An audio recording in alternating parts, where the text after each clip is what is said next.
name is Andre Cohen. I want to say thank you so much for listening to this particular lecture. What I've done is I've kind of encapsulated some of the things that we talked about in our live session in this recorded message. So if you missed being there, you missed being there. And so I would encourage you the next time that we have an opportunity to engage you, that you do so.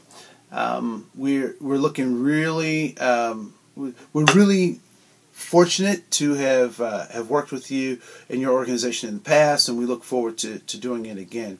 And know that many of the things that we're talking about are available to you as courses, as some coaching pieces that we can do. And so we want to make sure that our relationship continually grows, because the need is certainly there. Our families need us, our customers need us, and it's important that we're able to show up. And when I say show up, it's important that as leaders, as teachers, as guides through educational processes, that we're able to show up with our best game face on, with our best practice already done, so that we can execute when it comes time to working with our families and with our organization. So again, my name is Andre Cohen. I want to say thank you so much for engaging in this particular lecture series, and I look forward to seeing you in person in one of our many educational opportunities. So without further delay, I'll get out the way. My name is Andre. All right, have a great day. Bye.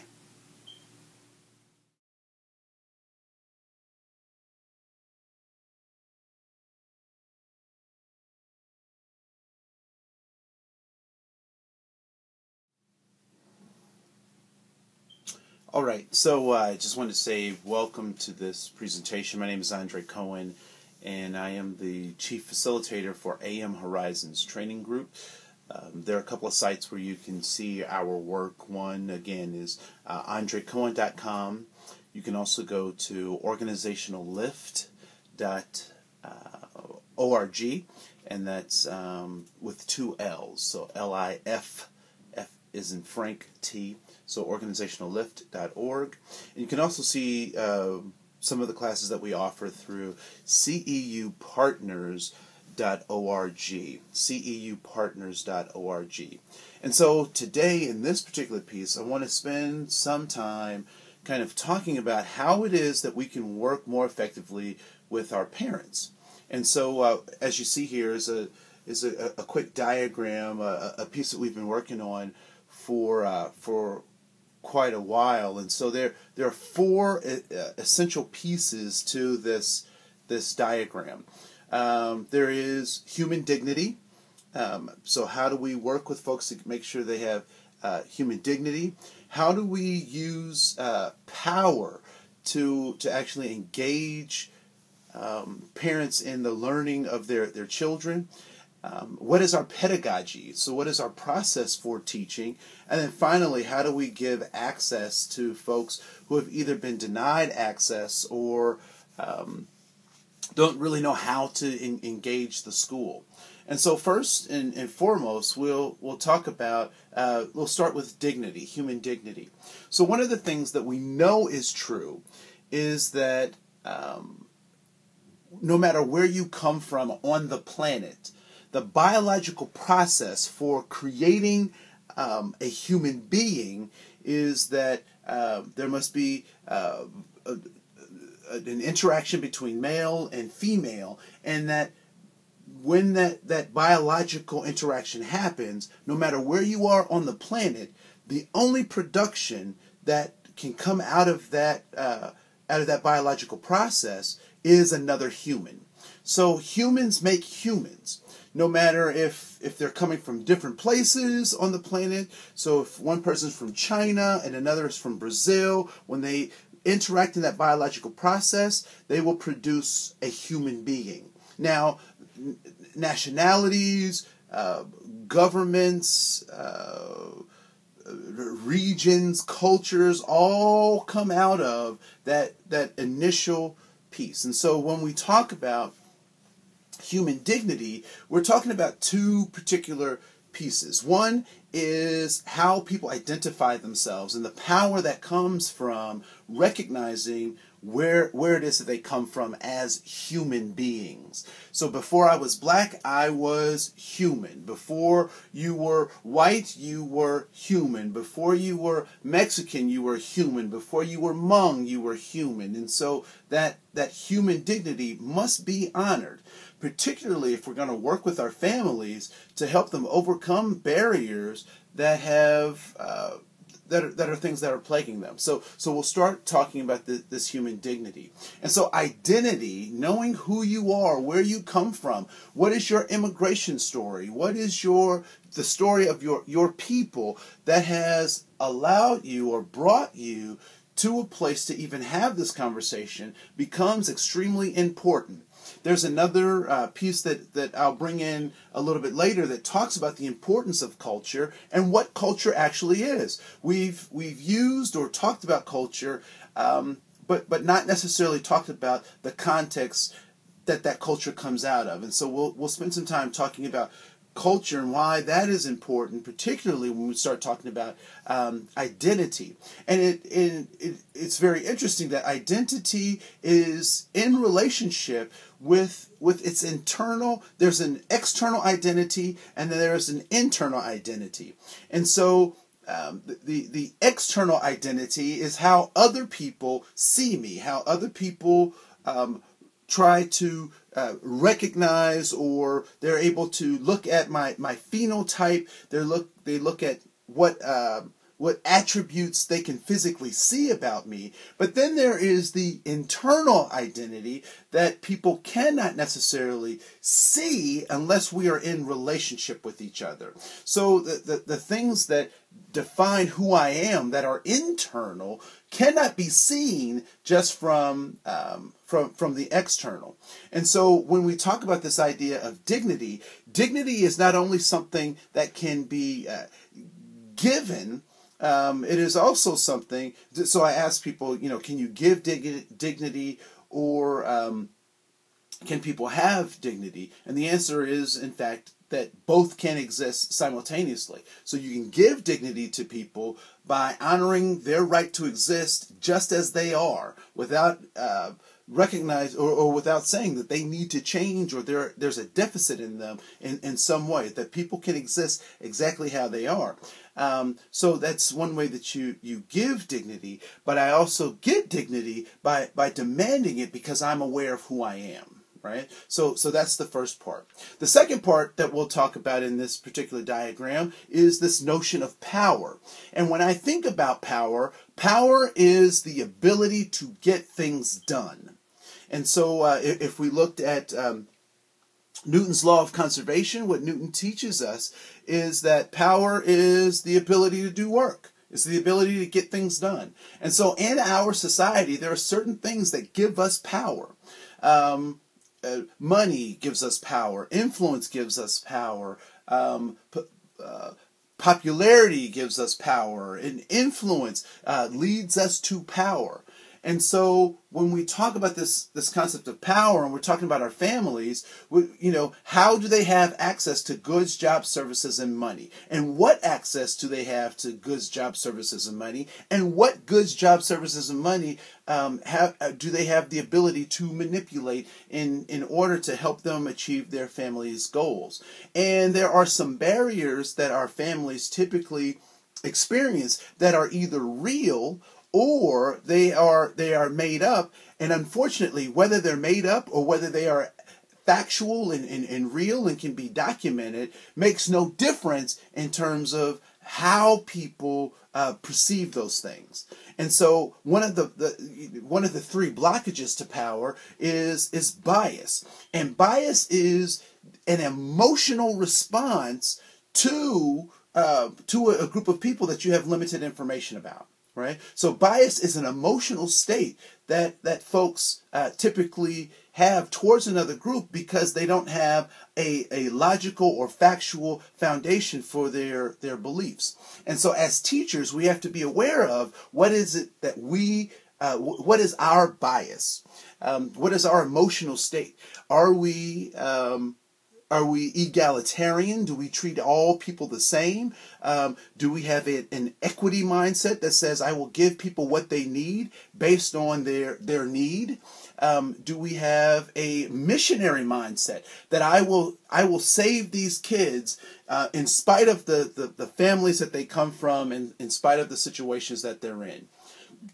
Or do we operate from a place of prejudice? And I will be quite frank in stating that we all have prejudice. We all have a preconceived notion about the world. We have preconceived thoughts about the world. And so to deny that we have prejudice is disingenuous. We're not being honest when we don't admit to having prejudice. But prejudice is a thought pattern. It is a way of thinking. And what we know about how we think is that if I'm spurred in the right way, or if people ask me specific questions, then I can start changing how I think. So actually I can change that prejudice. Prejudice is a shortcut. It is shorthand. It's like a habit. It's a way to quickly look at the world and say, is this dangerous? Is this productive? That's what prejudice is. And if we want to get past our prejudice, then we must open ourselves to actually having critical, thoughtful conversations about those areas in our lives that we may even have bias in, right? So bias is the emotional state. Prejudice is the thought patterns, the thought process.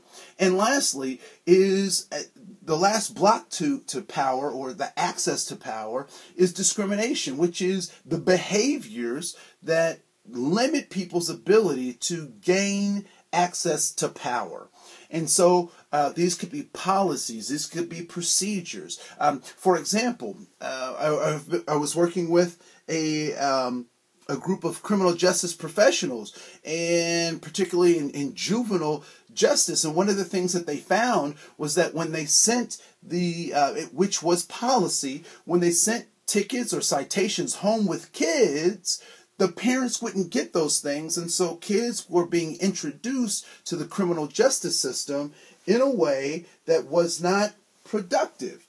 And so as a result of that, they were getting bench warrants because they weren't showing up for court. Now, we don't typically talk about or think about that as being a discriminatory practice until we start looking at the result of those practices being negative towards the major population that was being served these citations, which happened to be African Americans. And so to offset that discriminatory practice, what they did was they started calling parents ahead of time saying, this is what's going on. There is a court date for this particular offense. And what they found was that the bench warrants were dramatically reduced because they engaged the parents in this process prior to the bench warrants being offered. And so when we talk about the barriers to power, oftentimes it is as instructors, as teachers, as leaders in educational institutions, what we find is that our personal bias, our feelings about our students and their parents, our prejudice, our thought patterns about our students and their parents, and our policies, practices, and procedures typically, oftentimes, if we're not thinking, are actually discriminatory towards our families and their students that limit their access to power. And so we have dignity as the first thing that we have to talk about in terms of engaging our families. Secondly, we have power, or the access to power that's important. And then next we have pedagogy. So how do we teach? What does teaching and learning actually look like? And one of the things that we have to remember is that there has to be a balance between context and culture. That context and culture are related, and there is a direct ratio between those two things. And that pedagogy is an external process that we try to engage our students with so that they internalize these things in order to have some sense of dignity. And so you'll start to see how these four clovers kind of work their way around to support each and every each part of the clover. And so when we talk about context, first, let's go to culture. When we talk about culture, what we're talking about, very simply, is all the things that can be seen and all the values that cannot be seen. So the things that can be seen, we will refer to those as artifacts. And artifacts are the things that you can see, and the values are the things that you cannot see unless you're a part of that culture. Now, what we understand about culture is that the artifacts are the physical manifestation of the values. And so when we see a sombrero, right, what we understand is that that is connected to a set of values that has produced that as a tool for other people to see. Right? So when we see sagging pants, what we understand is that those sagging pants come out of a value system that supports a particular way of thinking. When we see headdresses or we see hijabs, what we understand is that these are not just cultural fashion statements, but these actually come out of a value system that supports that. And so when we talk about culture, we have to talk about the artifacts and the values and how those two things are connected. Now, oftentimes what happens is that when we see artifacts and they get disconnected from the values, those artifacts become stereotypes. Now, I don't know about you, but I've seen stereotypes and I've often wondered, isn't that true about that group of people? Well, yes and no. The problem is, what has happened is I see the stereotype or I see the artifact, but I don't understand or have not connected that stereotype or that artifact with its value, right? With the values that support that. And so oftentimes you'll see young people who have plugs or discs in their ears, or they'll have different types of piercings in their nose, and oftentimes they're taking those things from native cultures, not necessarily understanding what the value system is that supports that particular kind of behavior. And so that becomes extremely important. So understanding culture.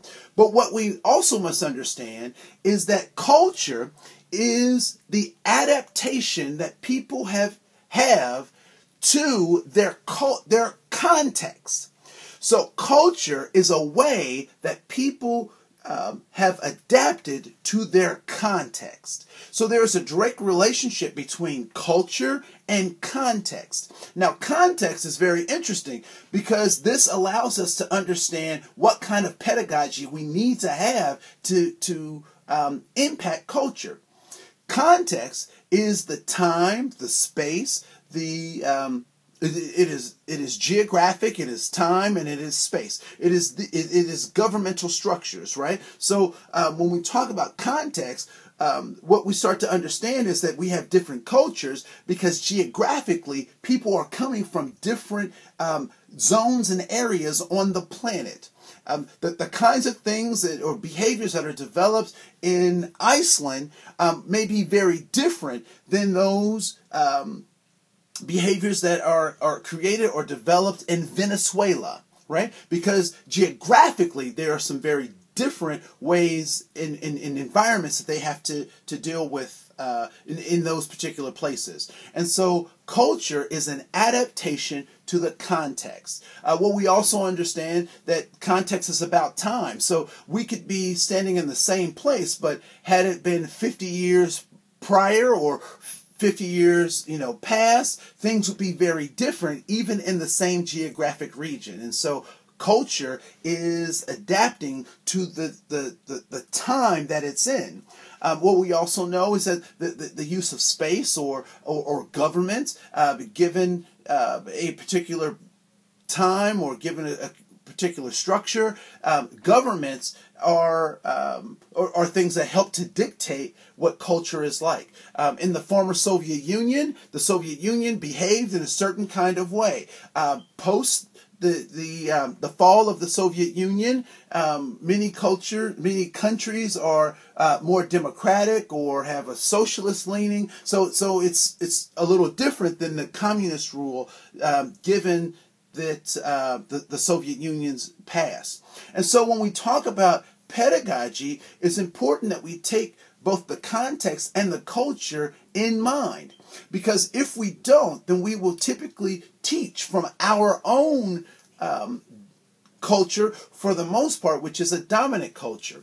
If we want to understand subordinate cultures, we have to have a sense of what their context is, where are those people coming from, and what kind of culture have they developed to deal with the context that they're coming from. And so I don't necessarily agree with the concept in its how it's been demonstrated, but this concept of the culture of poverty, there is a context which is a system of inequality that actually produces a type of culture that people are trying to adapt to the system of inequality, right? And so this culture of poverty, again, I don't necessarily subscribe to all of its pieces, but I certainly can understand, given this balance between context and culture, particularly as an external force, and the need for proper pedagogy, the ways of teaching that actually encourage people to understand the context and the culture. And then lastly, we need to understand that people need to have access to goods, jobs, services, and money. And so how do we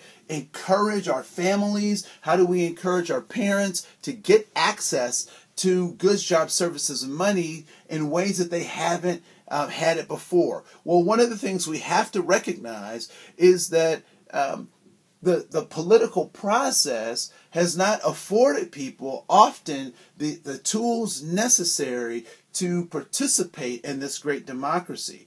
And so when we have a system that people have not had or been encouraged to participate in, it becomes very daunting to stand up to a teacher or to volunteer in a class, to engage. And so we have to be the ones as professionals to engage parents in a very different way than we have in the past. I gave the example of the probation officers or the criminal justice system applying how they do business a little bit different and actually getting different kinds of results. And so what that may mean to give greater access to parents, it may mean having a sit-down session with parents to find out what their goals are for their kids. Oftentimes when we have parent-teacher conferences, it is teachers telling parents what's going on as opposed to working in a collaboration with parents to find out what it is that parents want for their child. And so giving greater access. Oftentimes parents aren't familiar with what their children are being asked to do in the classroom. And we expect our parents to help our students do their work when the parents can't do the work themselves. Not an indictment on the parents, but the educational process has changed so much that many parents have not been able to keep up. So what that means is, in terms of creating better access for our parents, that we have to give our parents resources that they can turn to make sure that their students are participating. I don't necessarily believe or need to have parents go through education to know what their kids are learning in their classrooms, but I do need the parents to be supportive of what is happening in the classroom. And as a professional, I need to give my parents resources that they can then in turn use to support me in the work that we're doing. And so when we talk about these four clovers, I hope you can start to see how each of these clovers kinds of intertwines and mingles with each other to support an engagement process for parents that allows them to continually have dignity, knowing where they're come from, being proud of who they are, that they're able to get access to power when we're able to decrease those barriers of bias, prejudice, and discrimination. And we're able to increase or become better effective with our pedagogy when we understand the context and the culture that our families are coming from, as we give more access to them by engaging them in an interpersonal process. So oftentimes our processes are very impersonal, but when we start talking about giving access and we have an intrapersonal relationship with our family, with our families, and I know what my families are looking for, I know what their students need, then we have a more equitable system, and we start to see some systemic change happening where the organic relationships with parents and families actually start to strengthen, to close the educational gaps that our students are facing. And so in this part, I want you to really think about these things, and we'll come back and add some other things, particularly when we start talking about how to become more culturally competent in our classroom settings. My name is Andre Cohen, and I'll see you in the next part. All right? Thanks. All right, so I want to talk a little bit about cultural competence in a different kind of way. So what we have here is a diagram that I think is really interesting for a number of reasons. So what we have is, and I'm using a carrot as the metaphor, if you will, and so you can use other things, but I think you'll get the point.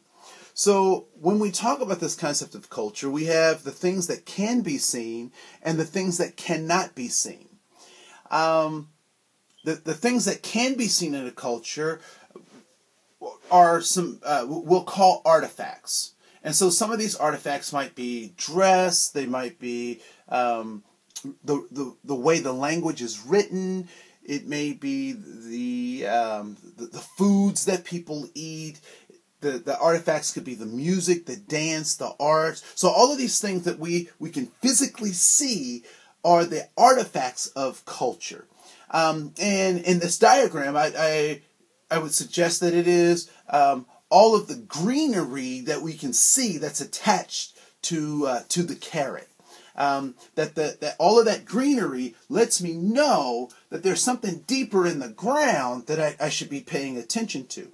And those things that are not easily seen, the things that are underground, we will call those things values. Now, the interesting thing about the things that are below the ground or under the ground is that those things can only be seen when we are in relationship with people, because the values are the things that are very special or unique about myself or my particular group.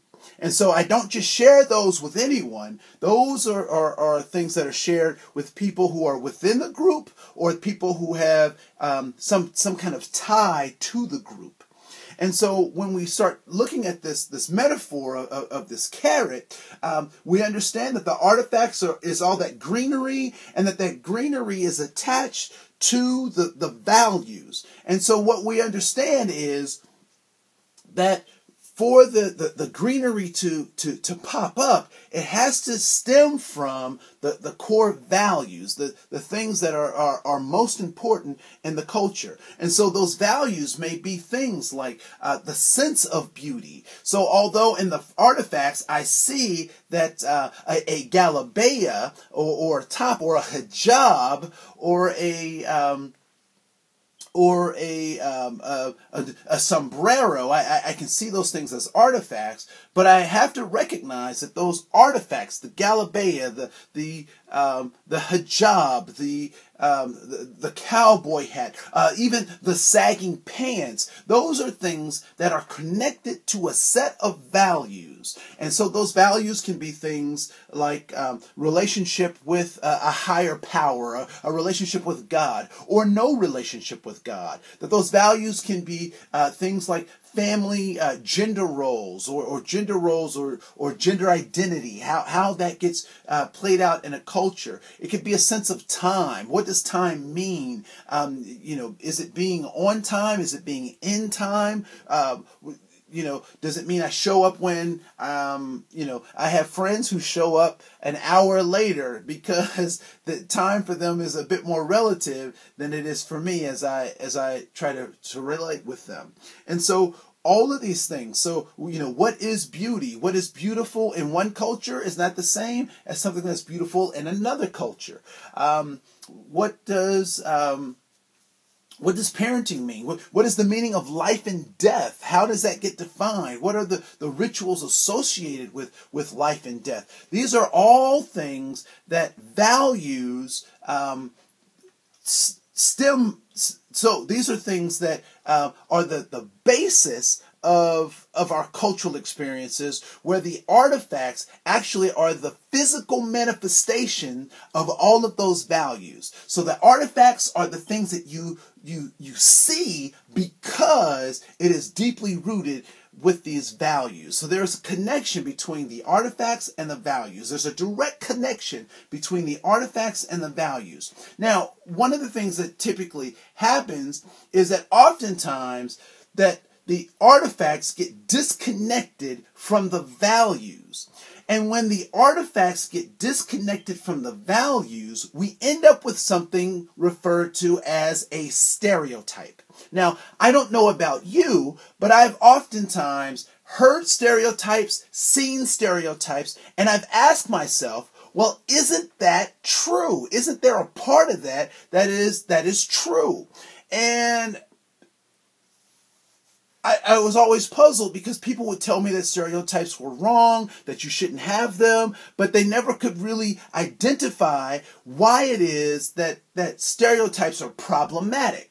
And so what I have come to understand is that when stereotypes are artifacts. They are artifacts that stem from the base values of that culture. But when the artifacts are disconnected from the base values, then we end up with these stereotypes. They look like the artifacts that are attached to a culture, but they're taken out of context. A good example of that, or maybe not such a good example, but one that I'll use anyway, is that dance craze that was happening called the Harlem Shake. Now, the Harlem Shake was this, the more popularized version was people who were shaking, and they would do this dance mob thing that was really crazy. But people in Harlem did not do that particular dance that particular way, and what people from Harlem called the Harlem Shake was something totally different than what was being demonstrated in this particular rendition of the Harlem Shake. Another way to kind of look at that is when there was a man by the name of Little Richard. Little Richard created a song, Tutti Frutti on Rudy. Wop bop loo bop bop bop bop. Right? So folks may be familiar with that. And then came a gentleman who was popular at the same time by the name of Pat Boone. And Pat Boone took that same song out of its original context, stripped it of its culture, and created the pop phenomenon of the same song, but he smoothed it out. So it became wop baba loo bop a lop bop bop tutti frutti on Rudy, right? So he disconnected that particular artifact from its roots.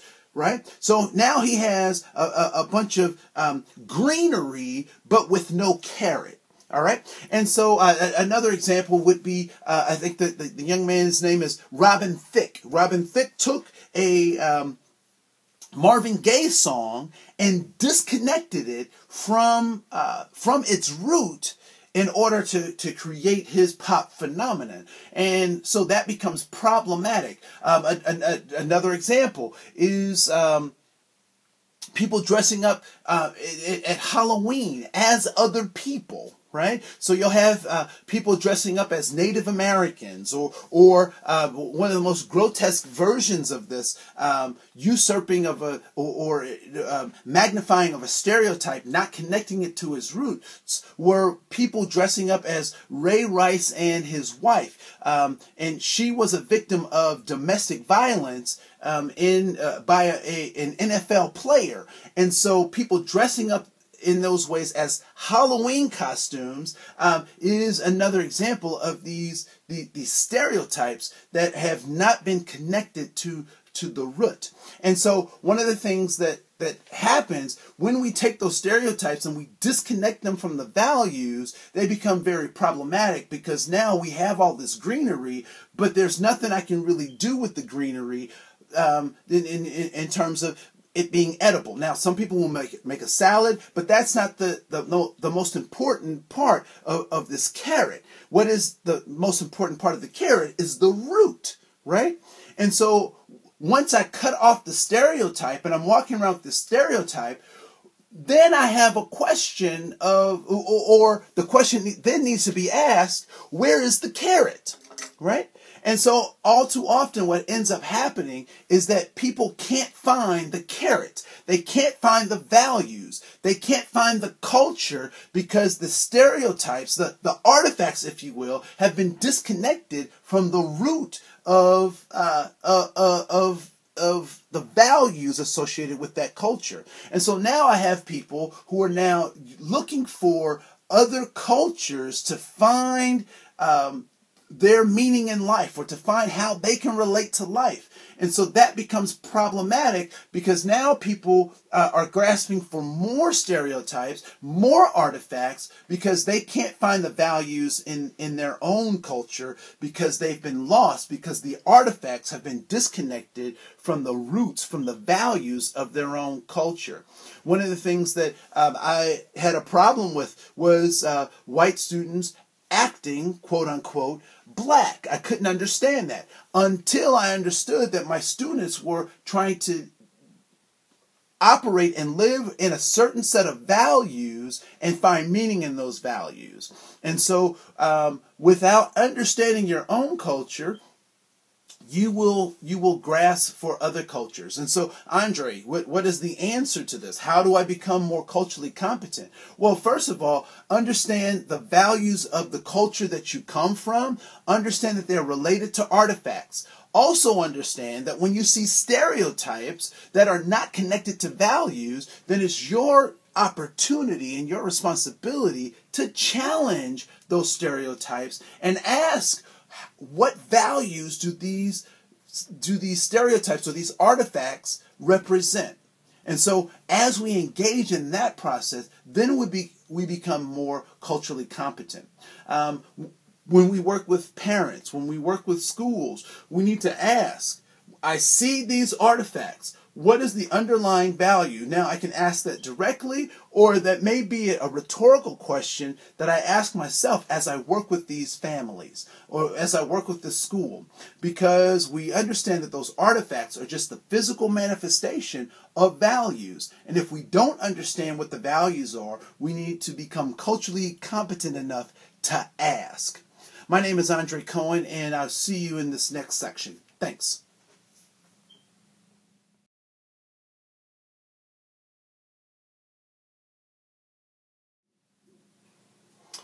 So the Search Institute, and I'd encourage you to go to their website, really great resources.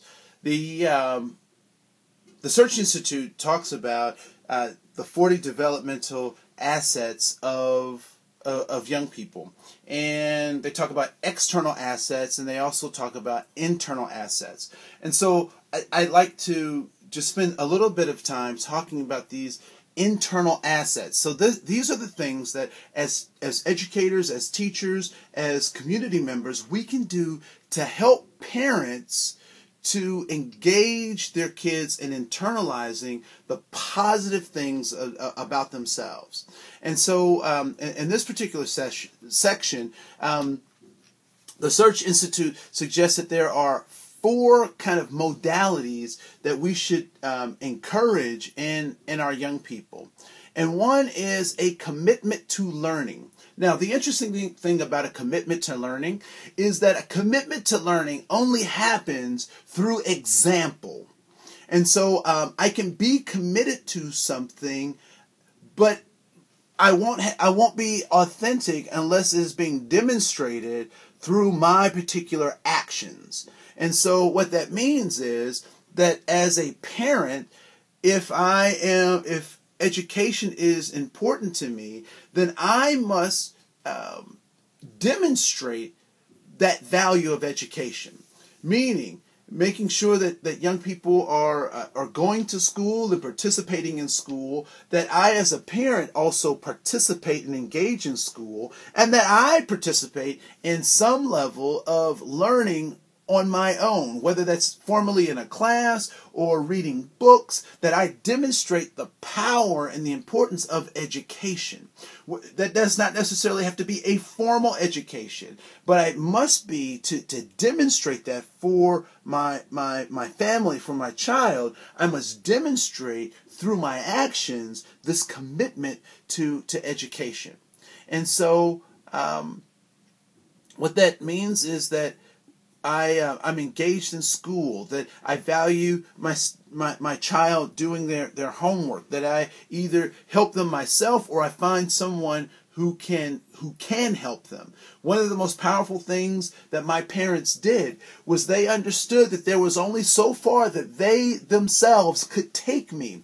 So they made sure that I was surrounded by adults who could take me farther than the skills that they had as individuals. I thank God that my parents were able to see that their ability to take me places were limited by their personal exposure to things. And so that's one thing that we must encourage our parents to do, give them resources that help them to do that. And then bonding with the school, that one of the things that we have to help our parents understand is that this educating of their students is a process that we both must be engaged in. It is just not the school that teaches, but it is actually the school who is a facilitator of what is happening at home.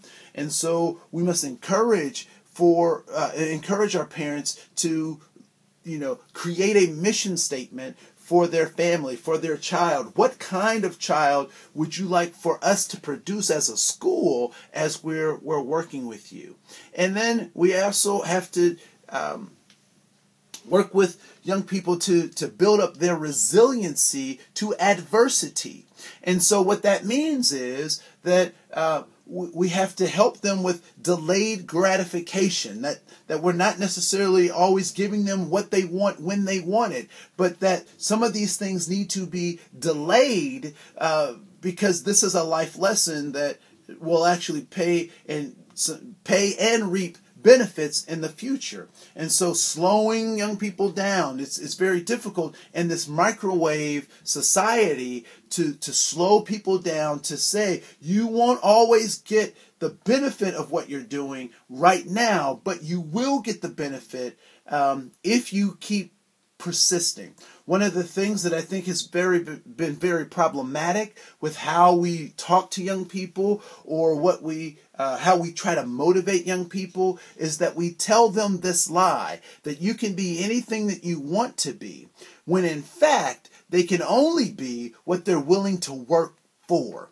So I may want to be an NFL player, but if I'm not willing to do a push-up, I may not make that goal. I may not be an NFL player if I can't or won't do push-ups. So those are the things that we have to keep in mind when we start talking about this commitment to learning. That there's that achievement is motivation, that school engagement is an important part of that, that working from home, that doing homework, working with the student outside the classroom is extremely important, that we need to build rapport with the school, and that we need to help students get resiliency. The next asset in this internalizing of these assets is positive values. Now, what do we mean by positive values? What we mean is that kids have to have an internal building of self-esteem that is well developed enough that they can actually produce from themselves the kinds of behaviors that will allow society to engage them, and that they may be able to engage in society. So a sense of caring, not just about yourself, but being able to care about someone else. Developing empathy and social justice, that I actually have, that I'm not so callous that I am YOLO, you only live once, right? That we actually develop a character that says, not only do I feel for someone else, I can actually do for someone else without actually expecting to get a benefit myself. That folks must develop integrity, that I will do these things not because I'm being paid to, but because I said I will do them. That we have to build this concept of honesty for our young people, that they have to recognize that my word is my bond, and that they have to develop responsibility, that I'm a person who's been given charge over certain kinds of resources, whether it be my time, whether it be money, whether it be books, but I have to be the person who is a good steward, take responsibility, be a good steward over these resources. And lastly is this concept of restraint. Meaning that I have the ability to do certain things, but I have the self-discipline and control to not do them. And so when we start talking about these positive values, these are the ones that help us to build young people who can actually engage the world and not be crushed by it. Next is our social aspects, right? So planning and decision making, our leadership development, interpersonal communication, being able to work with people who come from different backgrounds, having some cultural competence, right? So knowing that my way of living may not necessarily be the only way of living, that there may be other people who have different ways of living, being, and doing, and that we have some resilience and resistance skills, that there are certain things that I won't do because I don't have to, and that I have some practical conflict resolution skills, that I am able to negotiate conflict in such a way. Conflict is a natural part of life. We will always be in conflict when we have ideas or ideals that are greater than our current existence or capacity. And so that gap creates the opportunity for conflict. And so what we have to have young people do is figure out how to negotiate conflict in such a way that they maintain their identity while still achieving their goals. And so those things become extremely important. So looking at how do we plan, how do we organize our time, how do we make decisions, how are we culturally competent, how do we have these resilient skills, and then how do we proactively solve conflict or manage conflict in such a way that it keeps us intact and also allows us to reach our goals.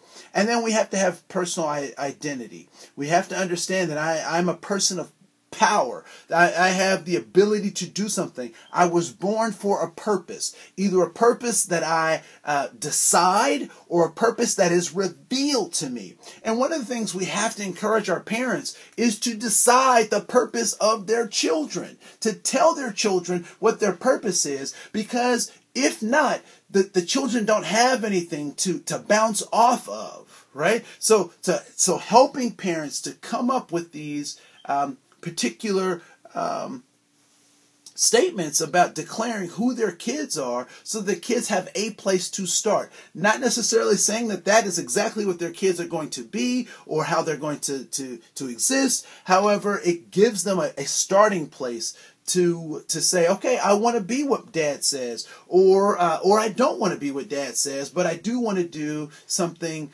different and something productive. The next is that they have good self-esteem, that they have an adequately balanced image of who they are and what they're able to do. Next is that they have a sense of purpose, that they know that there's something that they can do and that they're going to do that.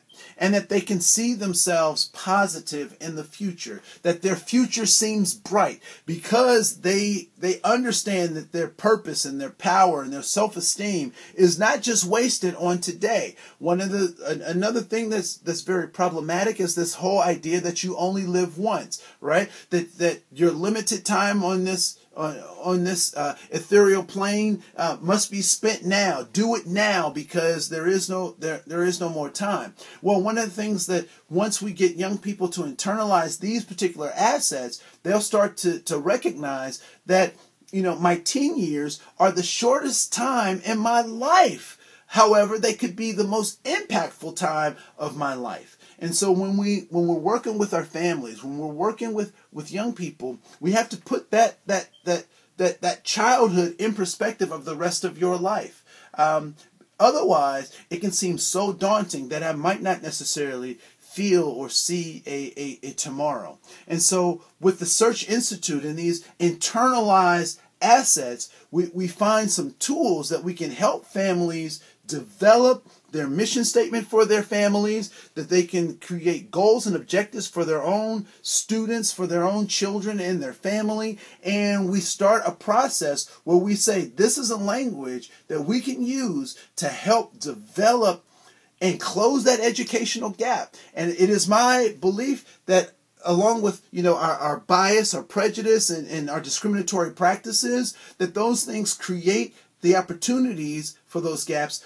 But to close those gaps, we can eliminate that bias, that prejudice, and that discrimination by developing these internal assets. That this isn't just something that teachers need to be working on, but that teachers need to engage families in closing this gap. And if kids feel better about themselves, it is my belief that they will start acting better and demonstrating how beautiful and brilliant that they are, even in the toughest circumstances. And so my name is Andre Cohen. Thank you for working with us through this part, and we'll hit some of those external assets in just a minute.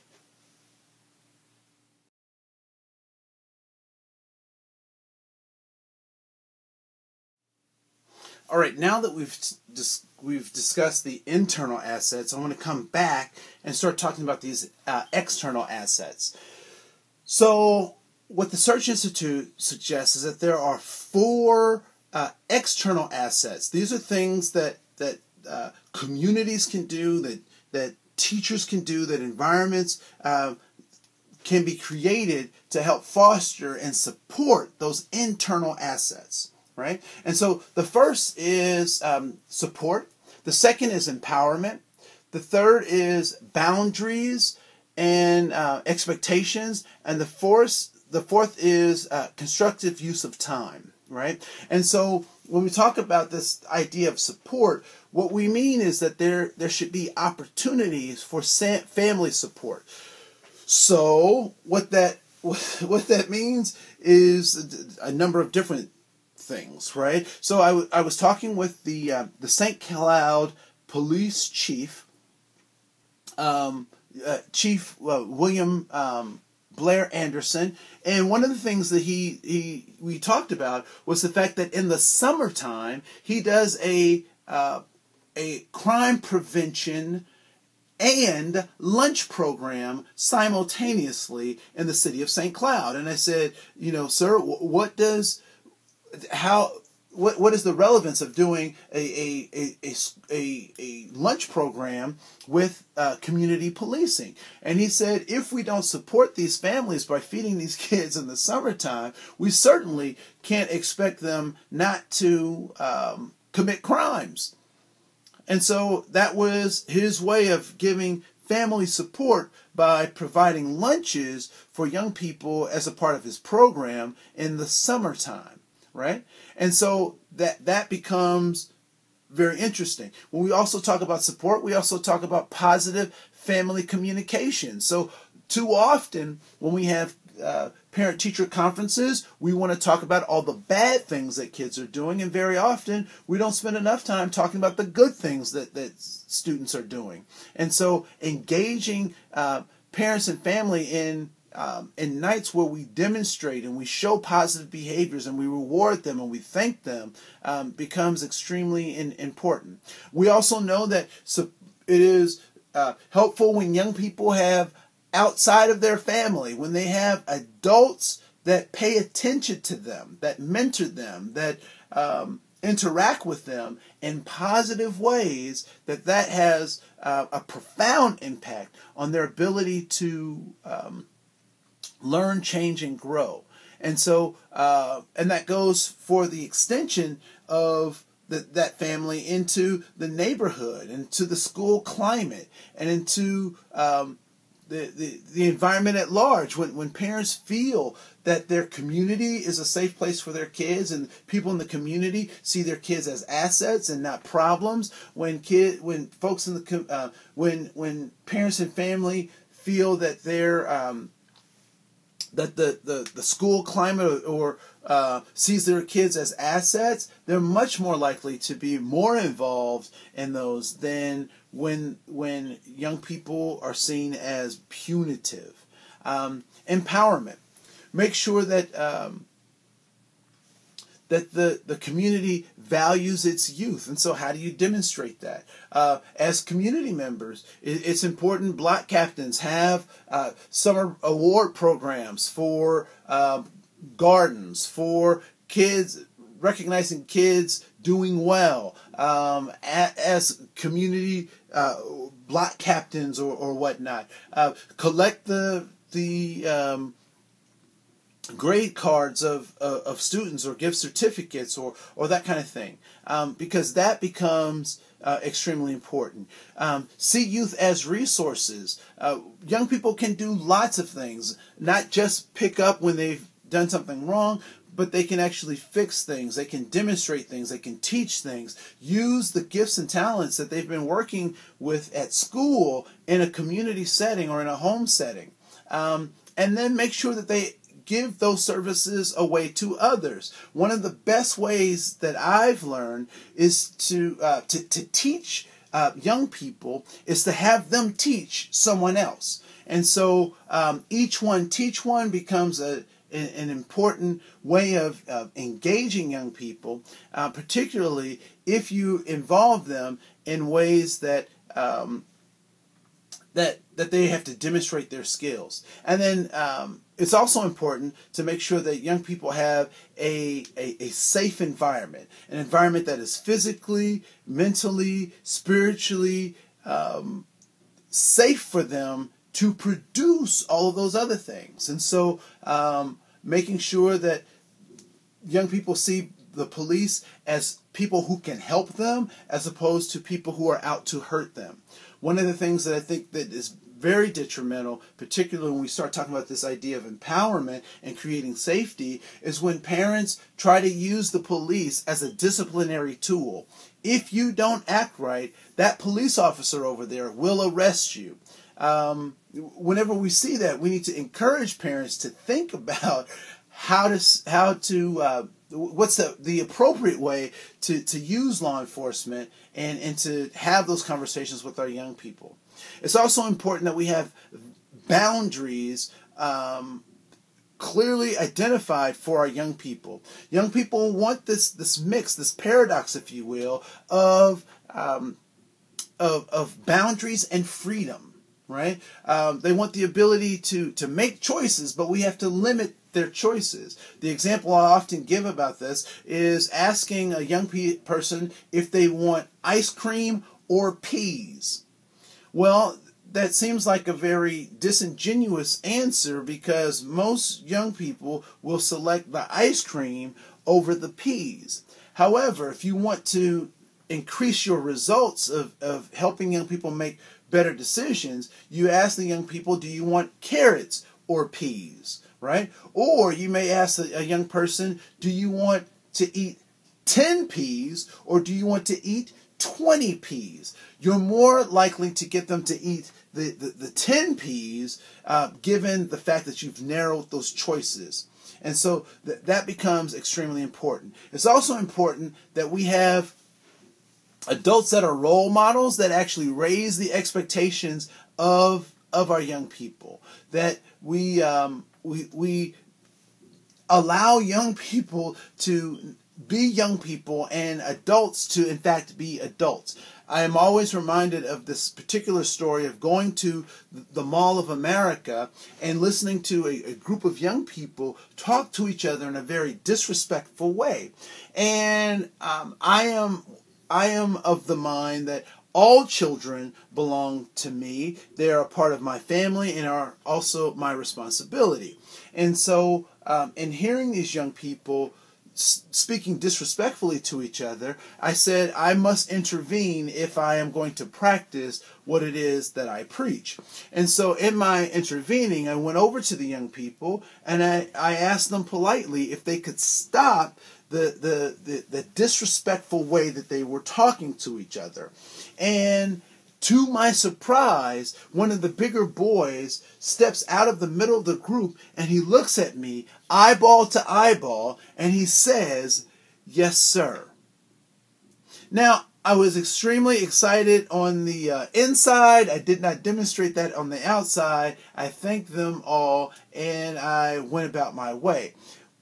But what I was trying to do was not disrespect them, but to have them stop disrespecting themselves. And so we need adults who will role model that appreciation for our young people so that they can see that. They also need to have positive peer influences. And so as teachers, as guides, as parents, we need to support each other in making sure that those poor influences don't become so attractive that our young people start to follow the poor influence as opposed to the positive influence. And we must always have high expectations.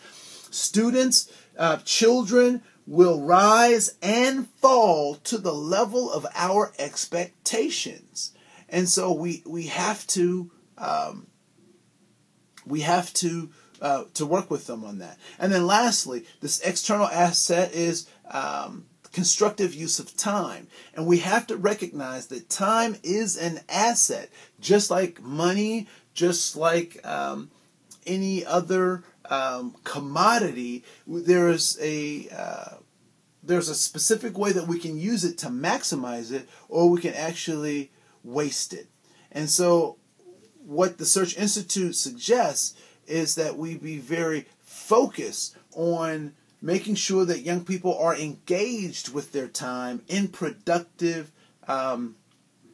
processes. And so once we're able to secure that young people are engaged in those things, we can create an environment. These external assets start to create an environment that help us to be able to increase their internal assets as it pertains to closing these educational gaps. And so when we look at these external assets, these are very practical things that we can pay attention to that will help us to be able to close that educational gap, to eliminate these disparities.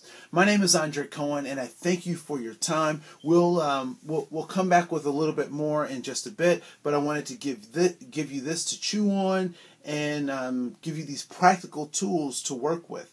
And so as you continually learn and grow, I'd encourage you to look at these 40 developmental assets from the Search Institute as a way of really increasing your ability to work with parents and family and guardians as we try to create an atmosphere that closes this educational gap. Again, my name is Andre Cohen, and thank you so much for joining us.